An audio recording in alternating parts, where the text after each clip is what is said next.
Welcome to Fundamentals of Christianity with Gary Colley, based on the book by R.L. Colley. Gary Colley is a father to Glenn Colley and grandfather to Caleb Colley, all of whom appear regularly on the Gospel Broadcasting Network. And now, Gary Colley. Thank you, and a very pleasant greeting, ladies and gentlemen. I am Gary Colley, evangelist of the Church of Christ, and it's such a pleasure for me to greet you today with the Gospel of Christ on our Bible class hour, Fundamentals of Christianity. We've been discussing many subjects on this program, and certainly we're delighted that you're listening, that you keep your Bible handy, your pencil and paper, so that you may study with us. It's always a grateful pleasure to study the Bible because we know that's where truth is found. Jesus said to those Jews that believed upon Him, "If you continue in my word, then are ye my disciples indeed, and ye shall know the truth, and the truth shall make you free." John 8, verse 31 and 32. How wonderful then to have the truth. You know, all of the books that are written on marriage, divorce, and remarriage are indebted for every kernel of truth that they have to the Word of God. So when you go to the bookstore looking for some help along these lines, why not buy a New Testament? If you will buy the Bible, my friends, you will have all the truth that anyone is able to have along the lines of what is good and what is not insofar as marriage is concerned. We've been discussing preparing to meet your mate. Certainly an important lesson, one that every young person ought to hear, and we're hopeful that your young people are listening to this broadcast. If they're not, would you encourage them to do so? Because it is so important for them to have the right kind of principles upon which to build their home. You, of course, have the greatest responsibility as parents to show them the right way of the Lord. Your home is an expression of yourself, and it is indeed that which can express the Lord's will to help our young people do what is right. If we are faithful to the Lord in attending the worship services of the church, if we're faithful in our devotions at home, if our children have seen us reading the Bible and praying, singing psalms of praise unto God, and rejoicing in those things, they're going to want to do the same. They're going to see the importance of choosing a Christian mate. This is so important to us, and certainly something that should be important to each and every one, because there's nothing more beautiful and fruitful than a Christian home. And whom we date, as we've discussed before, determines many times whom we marry, and so we need to be very cautious and careful that we date the right people. We are to date those whom we believe would make good mates, whom we believe would make good husbands and wives, fathers and mothers. And if they're not going to meet that criterion, why would we want to enter into such a relationship so close and so important? We want to discuss further that God will not be pleased with divorce. So when we meet our mates, we need to be sure of what we're doing. It's Malachi 2:16, where He said, "For I hate putting away, saith Jehovah, the God of Israel, and to him that covereth his garment with violence, saith Jehovah of hosts, therefore take heed to your spirit, and deal not treacherously." It's getting easier and easier to get a divorce these days. Indeed, less social pressure to stay married. People are divorcing at an alarming rate. In fact, my friends, in this nation, even in this day, in this year, over a million times will the judge's gavel come down and pronounce divorce granted. That doesn't mean that God approves it, but that means that we have no fault, no reason divorces. We say we're not compatible. Well, what does that mean? You know, it takes adjustment to make a proper marriage. But I do read in 1 Corinthians 7, 10 and 11, "But unto the married I give charge, yea, not I, but the Lord, that the wife depart not from her husband. But should she depart, let her remain unmarried, or else be reconciled to her husband, and that the husband leave not the wife." Now, there were some questions at Corinth, of course, about whether or not when one obeyed the gospel, should they remain with an unchristian mate. And on the other hand, it was that which they ought to know, but they didn't know.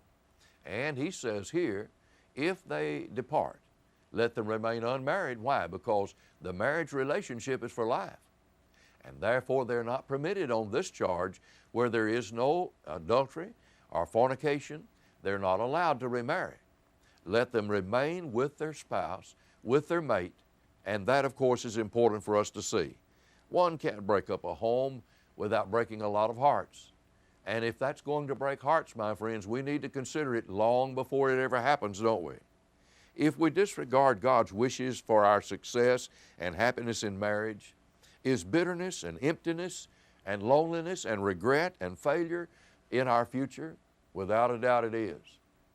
You'll be the most lonely person in the world. Oh, you think that's the answer? But friend, it's not the answer really. Not to mention alimony and child support. But you will have the bitterness, the emptiness, the loneliness that will come as a result of breaking up that home. There'll be regret and failure for the future. If you think divorce is the answer, you need to think again. You know, when divorce results, is there pain connected with the children, where they will go, and dividing up the possessions and the trauma of a broken home? All of these things are correct. All of these things will be suffered. All of these things must be met. And you need to think about that in advance, friend. If you think about this long enough and hard enough, you'll want to work harder to make your marriage work and to not break up your home. And, of course, those who think that that is the answer find that it is not. Should this not cause us to be more serious and consider whom we choose for a mate? Oh, it really should. It really should. In Matthew 19 and verse 6, we find Jesus saying, so that they no more are two, but one flesh. What therefore God hath joined together, let not man put asunder.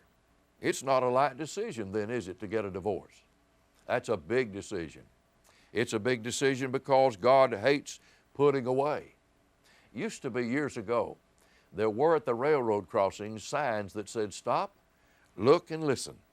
And you know, we need that advice today concerning our marriages. We need to stop.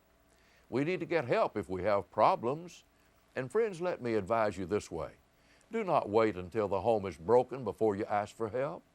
Do not wait until things are in such a condition that they cannot be repaired before you ask for someone to help you in that matter. Stop, listen, and of course, look ahead. Now, since marriage is for life, and that was ordained in the Garden of Eden, can men and women disregard or go beyond God's law without getting hurt? I don't believe they can. You know, in Proverbs 14:12, he said, there is a way that seemeth right unto man, but the ends of that way are the ways of death. Sometimes people think this is the right way. But Galatians 6, 7, and 8 also says, be not deceived, God is not mocked. For whatsoever a man soweth, that shall he also reap. He that soweth unto the flesh shall of the flesh reap corruption. But he that soweth unto the Spirit shall of the Spirit reap everlasting life. There's a very high cost to adultery. And many have learned that through the years. But it seems that more are having to learn it the hard way. You know, on our television sets, it is said that there is depicted 27 sexual references each per hour of the prime TV time that we have. 27 references to that. Our young people are seeing these things, and then they're following through with them because they think perhaps that's the way to live. You know, down the street someone is getting a divorce when we're watching these things, if we are. And yes, another evangelist has confessed to immorality. Because of these things, he perhaps has fallen into these things and resigned in disgrace. Our society is sex-saturated, and there are serious consequences to this. And we can see here that the high cost of adultery is there. You know, back in the book of Proverbs, Solomon looked out his window one evening and saw a young man aimlessly walking down the street. Proverbs 7. If you want to read that, it's very important and very interesting. Suddenly, a seductively dressed woman appeared and promised him romance and perfume and pleasure. And he hesitated for a moment, but then he went, like a steer to the slaughterhouse, like a criminal to the whipping post, like a bird to the trap, like a corpse to the cemetery.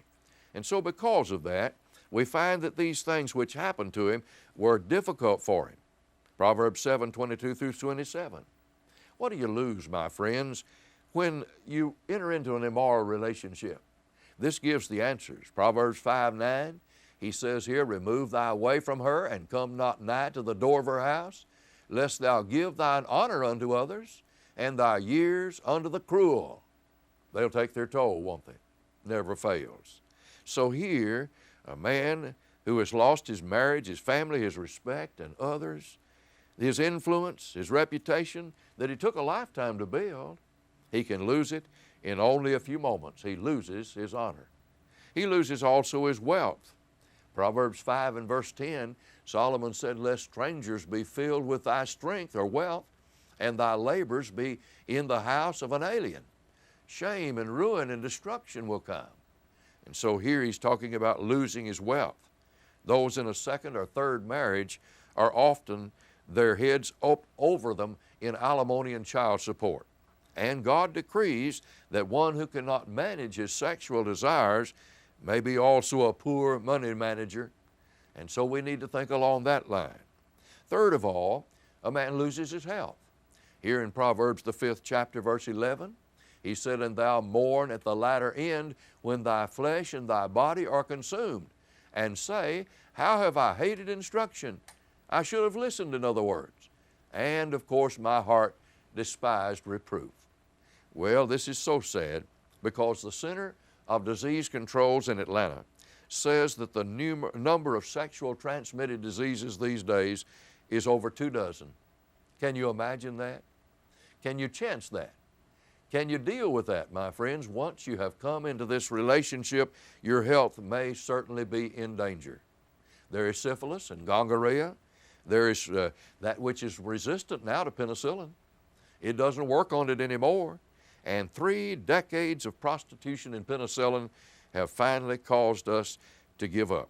Meanwhile, cures for AIDS are not there. Herpes, of course, simplex 2, remains unfound. It is a very dangerous thing to enter into this adulterous situation. Not only will you lose your honor, lose your wealth, you lose your health. And the solution, here it is in Proverbs 5:19. He says there, let the fountain or the wife be blessed, let thy fountain or wife be blessed, and rejoice in the wife of thy youth. As a loving hind and a pleasant doe, let her breast satisfy thee at all times, and be thou always ravished with her love. For why shouldest thou, my son, be ravished with a strange woman? Go astray, in other words, and embrace the bosom of a foreigner. For the ways of man are before the eyes of Jehovah. He knows what we're doing, and we need to be ravaged with our wife's love.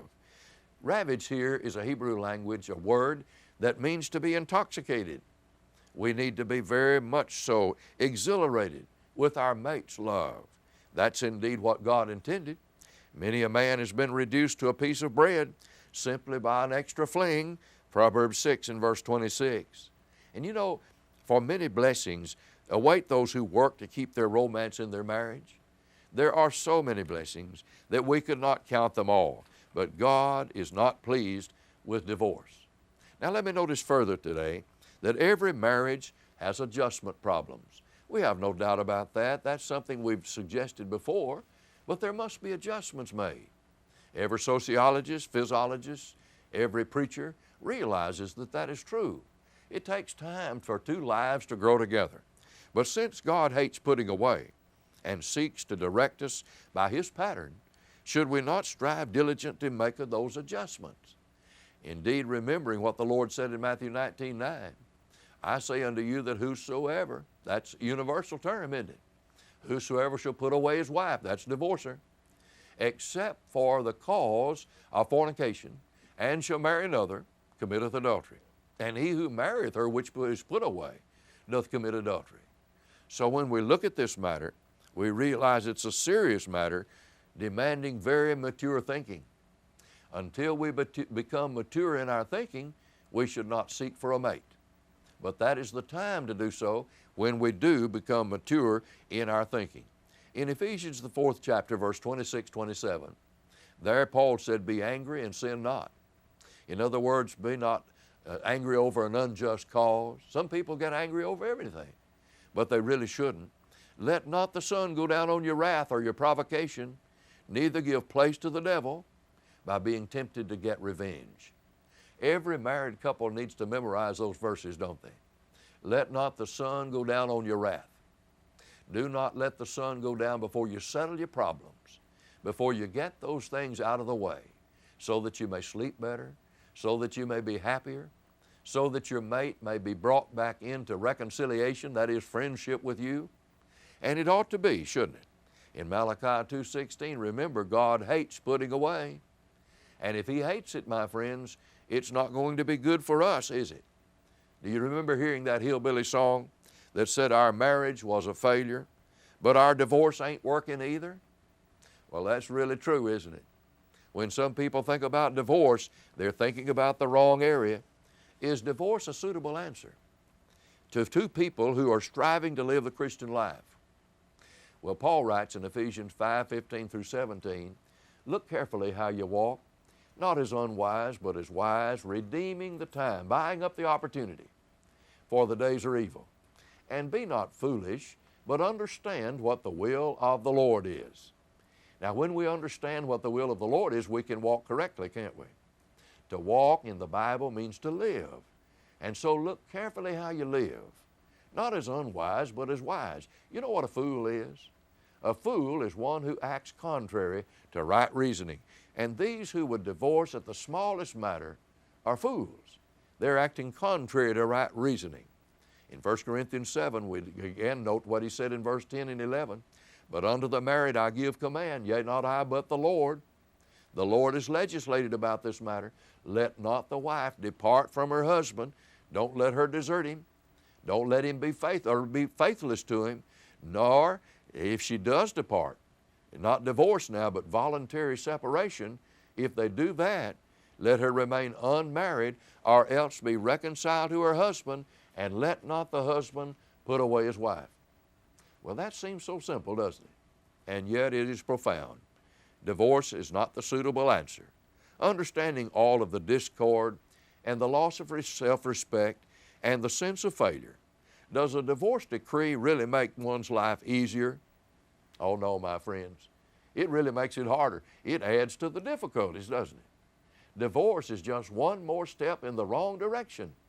And so, rather than let that be the number one thing in a man's mind or a woman's mind, let them put that down way to the last.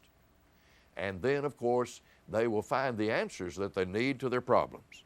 How can we prevent a divorce before you marry? Well, that's what we're talking about. Prepare to meet your mate. Divorce has never been in God's plan. Oh, He did permit it in the days of Moses because of the cruel way that women were being treated. Deuteronomy 24, He said, rather than kill those women or treat them cruelly, give them a writing of divorcement and send them out. But Jesus said that wasn't God's plan from the beginning. Matthew 19:8, He said Moses did this because of the hardness of your hearts. He allowed you to put away your wives, but from the beginning it was not so. So, for folks today that will prayerfully help prevent, if the advice is followed that we've been giving, from getting into a marriage that is the result of unhappiness or divorce, let's study how to prevent a divorce. Well, first of all, if you desire a Christian home and a family, then don't even consider marrying one who is not a Christian. And if that one is not a Christian and your parents strongly object to your choice, second of all, I would doubt that you should get married until you have proven and convinced your father and mother of his or her character, and until perhaps they have obeyed the gospel. Like it or not, you marry into one's family, and that we need to know. Third of all, do not marry someone who drinks or uses drugs, even if it's just as he says or she says for fun. Drinking and drunkenness is one of the chief causes of divorce. And so because it is, we ought to avoid it like we would avoid the plague.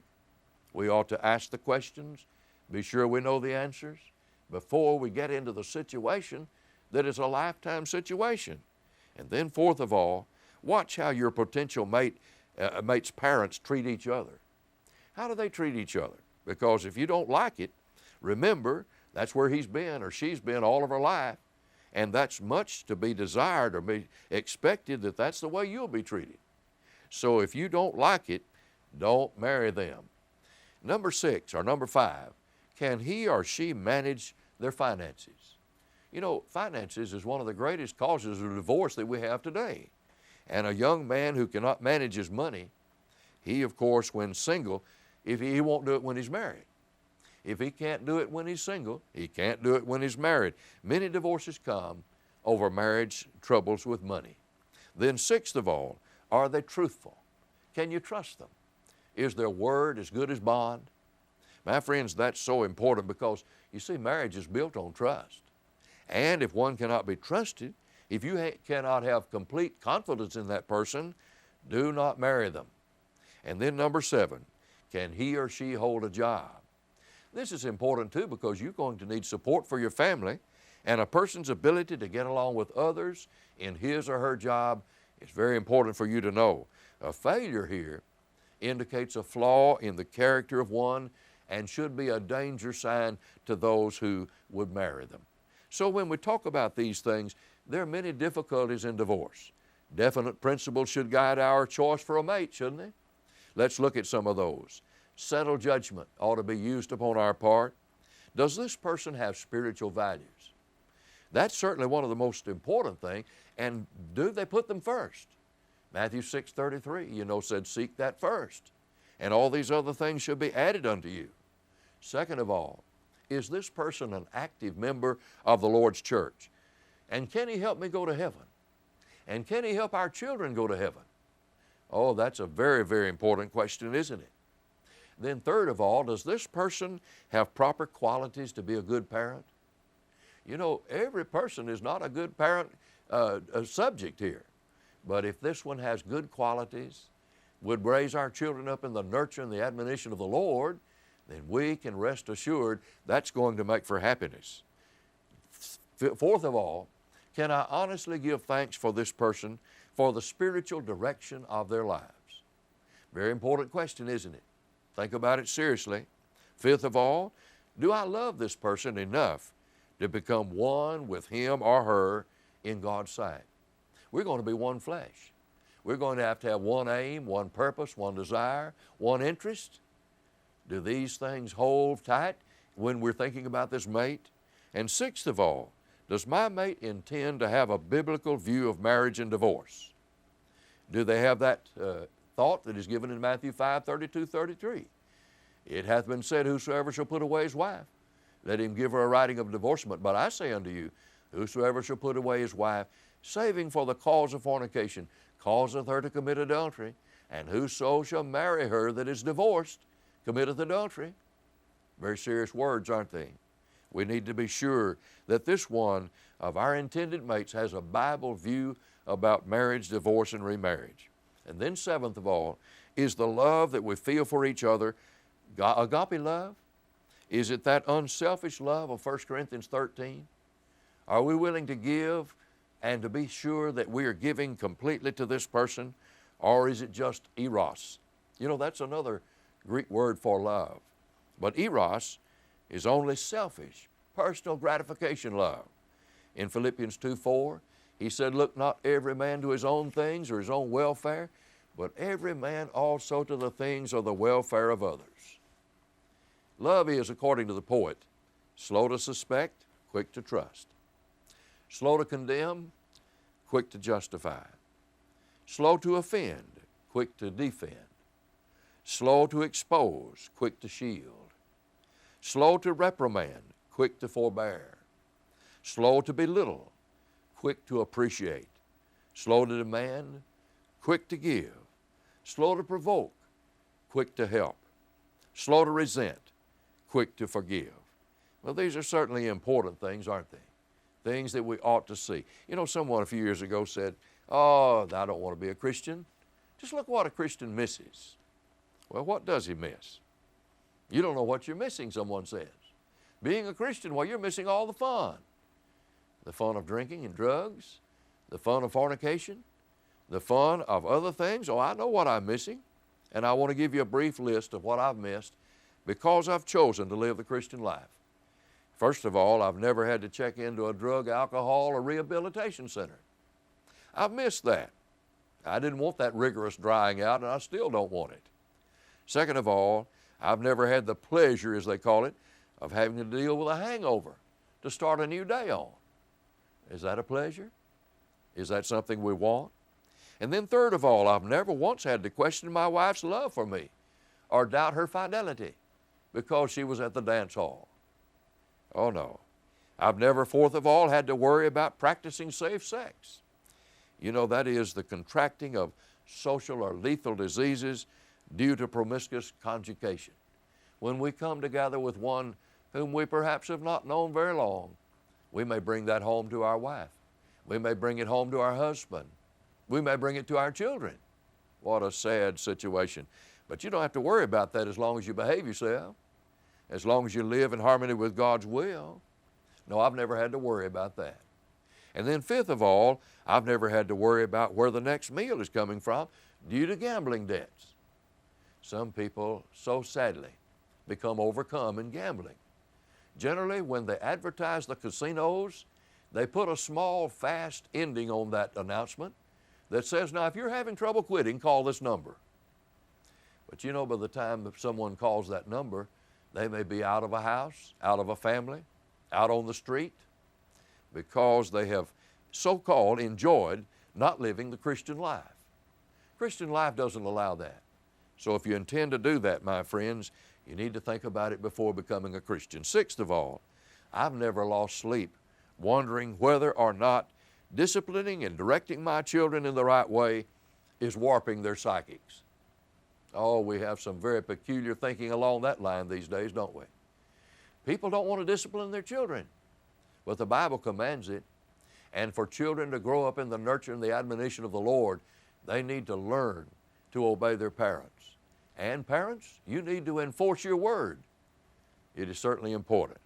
Sixth of all, I've never lost sleep wondering about that. Seventh of all, I've never experienced anxiety about the reality and certainty of a divine judgment, wondering if, perchance, the theists are right about the afterlife. Oh no, I don't wonder about that. I know what's right about that. I know that God cannot be mocked. I know that we will reap what we sow. I know that each of us shall give an account of himself unto God. 2 Corinthians 5:10 says, for we must all be made manifest before the judgment seat of Christ, that each one of us may receive for the deeds done in the body according to what he hath done, whether it be good or whether it be bad. Upon reflection, I would say today that I am absolutely certain that my friend was right. I have missed a great deal being a Christian, but it's things I didn't want to deal with anyway. And I'm unceasingly grateful that I learned the truth of the gospel, believed it with all of my heart, turned from my sins in repentance, and confessed with my mouth the precious name of Jesus, and was baptized into Christ for the remission of my sins. It's been a pleasure to be with you, and until we meet you again, we bid you a pleasant good day. Thank you for joining us today for Fundamentals of Christianity with Gary Colley.